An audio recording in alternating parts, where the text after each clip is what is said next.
충북 오늘은 화요일 순서는 안효선 리포터와 함께하겠습니다. 어서 오세요. 안녕하세요. 네, 안녕하세요. 저 오늘 어떤 소식인지 무척 기대가 되는데요. 뭐 특별한 소식을 전해주시겠다고요? 네, 매주 화요일마다 여러분의 생각을 꿈틀거리게 할 교육 공간 프로젝트 꿈틀. 앞으로 6주간 우리 아이들의 미래 교육을 만나볼 수 있는데요. 그 첫 번째 이야기 궁금하지 않으신가요? 안효선 리포터가 지금 미래 교육이라고 말을 하니까 예. 제가 공부했던 그 시절과는 뭔가 차이가 있을 것 같은데 맞나요? 맞습니다. 네. 많이 다릅니다. 아마 화면을 보시면 깜짝 놀라실 겁니다. 옛날에 제가 공부를 할 때는 국영수만 집중해서 봐라 이런 얘기 많이 들었거든요. 그런데 이제는 국영수 코딩 시대입니다. 코딩 열풍이 불고 있는 가운데 우리 아이들의 꿈틀인 교실에서는 어떻게 수업이 이루어지고 있는지 함께 만나보시죠.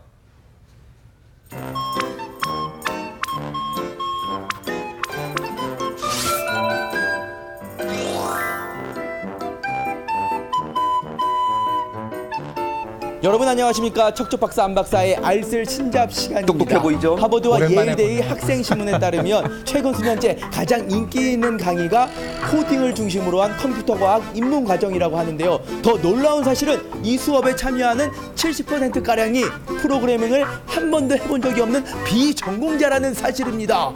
필수 과목도 아닌데 안 들어도 되는데 굳이 이 수업을 왜 듣는 걸까요? 세계적인 수재들이 컴퓨터 코딩 수업에 열광한 이유. 새로운 시대 거의 모든 분야에서 코딩 능력과 컴퓨터에 대한 이해가 중요해지기 때문인데요. 하지만 아직 생소하고 어렵게만 느껴지는 코딩. 꿈틀에서 전격 해부해봅니다.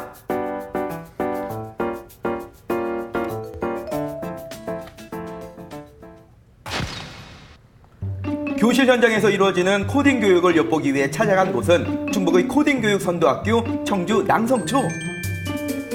코딩 교육은 2018년부터 정규 교과로 들어와 초등학교 17시간 이상, 중학교 34시간 코딩 교육을 받게 되었는데요. 네. 옛날에는 영어만 잘해도 먹고 살 수 있다라고 했거든요. 예. 그런데 이제는 코딩을 배워야 된다. 제가 이 코딩의 코자도 모르는데 이 코딩을 왜 배워야 되는 건가요? 예전에는 영어가 이제 글로벌 언어로서 전 세계 사람들이 쓰는 공용어였죠. 그래서 꼭 필요했지만 지금은 코딩이 하나의 제2의 공용어가 될 그런 시대가 됐습니다. 그래서 아이들이 코딩을 통해서 전 세계 사람들과 소통하는 그런 시대가 열리게 되었습니다.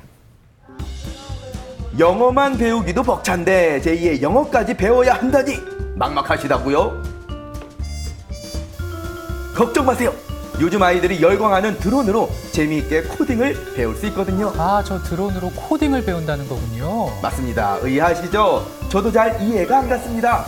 아까부터 그런가요? 보니까 드론은 계속 날아다니는데 조종한 사람이 안 보이거든요. 누가 조종하는 거예요? 제가 조종하는 거예요.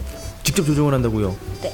아니 보통 드론을 조종하게 되면은 막 이렇게 움직이게 하면서 리모컨으로 손으로 막 하는 거 아닌가요?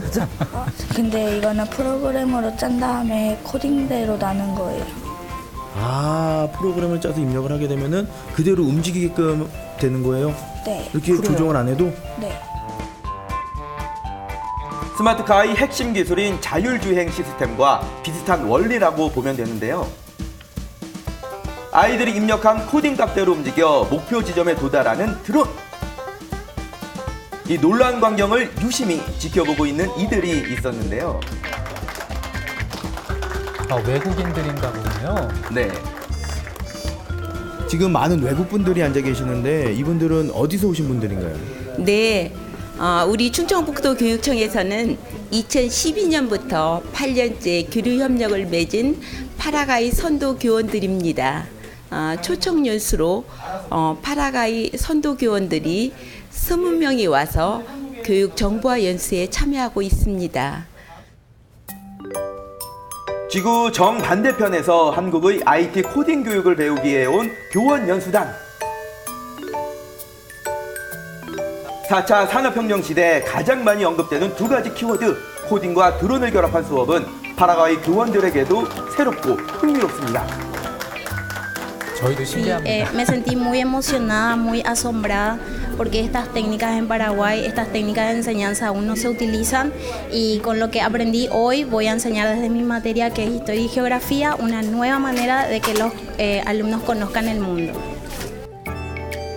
드론의 방향부터 풍속, 속도까지 아이들이 직접 설계하는 것은 물론 미션을 수행하는 게임 방식으로 수업이 진행되기 때문에 아이들의 집중도도 높은데요. 평창 동계올림픽 때 드론 공연 생각나네요. 네. 요즘 코딩 교육이 중요한 건 알겠는데 어떻게 해야지 좀 효과적으로 할 수 있을까요? 컴퓨터가 생각하고 이해하는 방법으로 그걸 표현하려고 노력하고 그러한 과정을 교육 과정에서 표현될 수 있도록 수업하는 게 중요한데요. 요즘에는 그냥 막연히 코딩하는 것뿐만 아니라 생활 중심에서 놀이와 게임 방법으로 재미있게 초등학교에서는 교육하는 게 중요하다고 생각합니다. 코딩을 마치 장난감처럼 놀이로 즐기는 게 수업의 목표. 이번에는 초등학교 저학년에 해당하는 3학년 교실을 찾아가 봤는데요. 이번에도 코딩 수업인 거죠? 이거 사다리 타는 거 사다리 타는 거 아니에요? 뭐 하는 걸까요? 아이들이 그림도 그리고 뭐 재밌게 놀고 있는 것 같은데 어떤 수업인가요? 아이들이 판에다가 선과 색을 색칠해서 명령을 입력하면 그대로 로봇이 그 명령을 수행하고요. 그거대로 놀이를 진행하는 수업입니다. 요 귀여운 미니 로봇이 아이들과 함께할 코딩 놀이 친구입니다. 검은 선과 빨강, 초록, 파란 색깔들만 잘 배열해 설계하면 재미있는 게임을 만들 수 있다고 하는데요. 코딩의 코자도 모르는 저도 코딩 수업에 참여해봤습니다. 아, 이게 색깔에 영향을 받아요? 여기 그러면은 정지 넣자. 정지? 3초 정지. 그러면 칸이 너무 내가 3촌이잖아. 그러니까 3초 정지. 네. 저의 뛰어난 개그감이 초등학생들에게는 안 먹히더라고요. 친구들도 헛웃음을 지내. 여러분 지금 색칠 공부 중이 아닙니다. 분명 코딩 수업 중입니다. 이렇게 지금 색칠을 하고 있는데 어렵지는 않아요? 네, 재밌어요. 어떤 점이 재밌어요? 내가 색칠하면 어떻게 갈지 궁금해서 그러니까요. 재밌어요.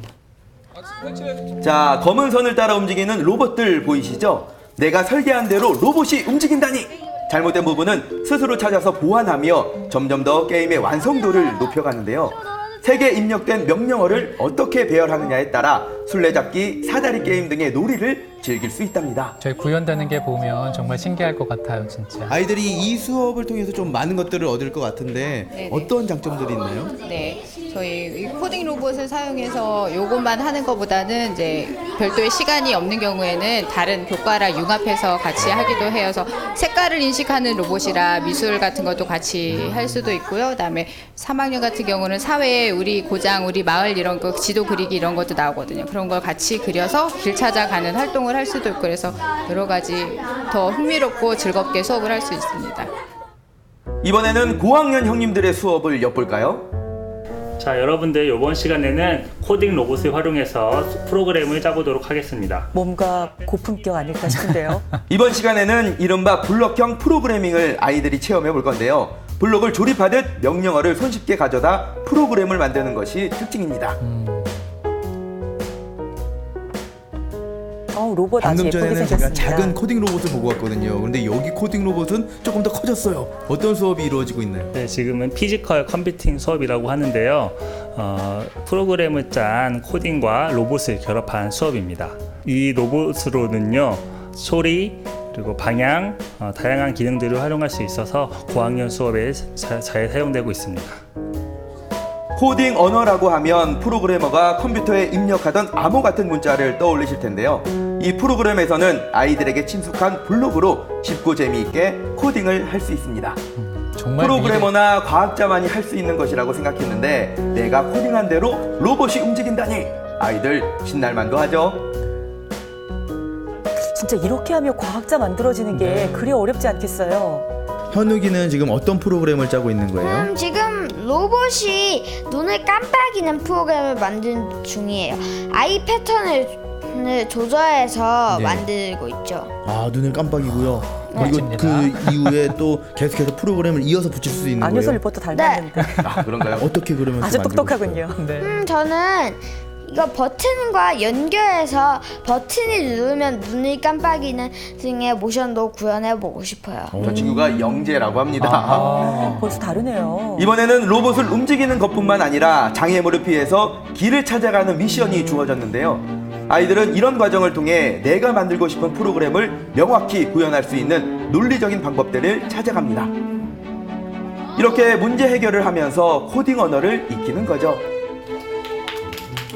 미래 교육이라는 게 뭔지 알겠네요. 코딩 이제. 교육하는 걸 보니까 아이들에게 정말 도움이 많이 될 것 같은데 어떤 효과들을 느낄 수 있나요? 네, 프로그램을 짜면서 논리적인 생각을 하게 되는데요. 이를 통해서 창의력과 문제 해결력을 기를 수 있습니다. 더불어 흥미와 성취감을 느낄 수 있어서 학생들이 지속적으로 프로그램을 체험하기에 좋습니다. 코딩의 세계는 끝이 없습니다. 왜냐하면 앞으로 우리가 살아가는 곳 어디에도 코딩이 빠지지 않기 때문이죠. 지금은 뭘 하는 걸까요? 코딩으로 모델링해 3D 프린팅하는 체험인데요. 호신용 호루라기가 뚝딱 완성이 됐습니다. 이야, 멋집니다. 어유 재밌는데요. 네. 이게 진짜 소리도 난다고요. 아, 이 코딩이 우리 생활에 정말 폭넓게 활용될 수가 있겠네요. 코딩 교육을 받는 아이들의 모습을 보니까 우리나라 미래가 참 밝다라고 느껴졌는데요. 앞으로 또 어떤 계획들 갖고 계신가요? 예, 저희는 지금 갖고 있는 교구들 말고도 더 다양한 그리고 더 새로운 교구들을 이용해서 아이들이 즐겁게 코딩 교육에 참여할 수 있도록 노력할 계획입니다. 이쯤 되면 코딩이 미래다라고 해도 과언이 아닌데요. 여러분, 미래 교육의 중심축을 담당하고 있는 코딩, 이제 어렵지 않으시죠? 네, 4차 산업혁명 시대에 우리의 교실이 달라져야 됩니다. 앞으로 미래가 달라지니까요. 이런 얘기들 참 많이 들으셨죠? 네. 또 로봇에 대해서 이렇게 코딩도 배워야 된다고 알고 계셨지만 아니 코딩을 어떻게 하나? 우리요 왜 주입식 교육 이런 거 많이 생각하셨을 텐데 이렇게 놀이하면서 아주 그러니까요. 재미있게 가르쳐 주시네요. 네, 이 코딩의 코자도 모르는 네. 저도 아주 쉽고 또 재미있게 참여해 볼 수 있는데요. 지난 2018년부터 코딩 교육이 정규 교육 과정으로 들어오면서 현재 초등학생은 17시간 이상, 중학생은 34시간 이상 코딩 교육을 받고 있다고 합니다. 그런데 어떻게 보면은 비중이 그리 크지 않은 것 같은데 라고 느껴질 수도 있지만 모든 학생들이 배우는 의무 교육이라는 사실, 이게 중요한 거겠죠? 네, 이 그만큼 코딩 교육이 우리가 살아가는 데 있어서 참 중요하다라는 것을 알려주는 게 아닐까라는 생각이 드는데요. 게다가 또 아이들이 아주 재밌게 친근하게 배우는 모습 보이니까 또 마음이 놓이기도 하고요. 앞으로 우리가 미래를 살아가는 데 있어서 큰 동력이 되지 않을까 그런 생각이 듭니다. 네, 교육 공간 프로젝트 꿈틀 어떠세요? 네. 여러분 내 안에서도 뭔가 꿈틀하는 생각이 드시죠? 우리 학교 현장이 이렇게 달라지고 있는데요. 앞으로 이제 오늘부터 6주 동안 우리 학교 현장을 만나게 됩니다. 네. 여러분 기대 많이 해주시길 바랍니다.